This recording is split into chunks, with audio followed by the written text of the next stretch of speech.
থেকে দেখতেছো তোমাদেরকে অসংখ্য ধন্যবাদ। কেমন লাগলো অবশ্যই কমেন্টে জানিয়ে দিবা। এই দেখো ওইদিকে কৃষি কাজ করতেছে, অনেক বিশাল বড় একটি বাগান, অনেক সুন্দর একটি বাগান, অনেক সুন্দর একটি পরিবেশ, অনেক সুন্দর একটি দৃশ্য তোমাদের মাঝে তুলে ধরলাম। আশা করি এই দৃশ্য পরিবেশ তোমাদের অনেক ভালো লাগবে।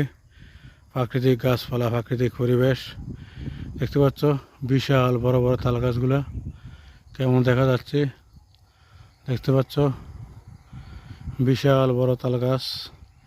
এই দেখো তোমাদেরকে দেখাচ্ছি, দেখতে পাচ্ছ অনেক বড় তাল গাছগুলা, বিশাল বড়, অনেক আগের তাল গাছ। এই যে জমিগুলা, কৃষি জমিগুলা, কৃষি পরিবেশ, কৃষি সৌন্দর্য, অনেক সুন্দর একটি বাগান দেখতে পাচ্ছ। চারিদিকে কৃষি কাজ করতেছে, বিভিন্ন ধরনের শাকসবজি লাগাচ্ছে, কেননা এখন বর্তমানে শাকসবজির দাম প্রচুর। আশা করি যে যেখান থেকে আমার ভিডিও দেখছো তোমাদেরকে অসংখ্য ধন্যবাদ। কেমন লাগলো অবশ্যই তোমাদের মতামত কমেন্টে জানিয়ে দিবা, সবাইকে দেখার সুযোগ করে দিবা।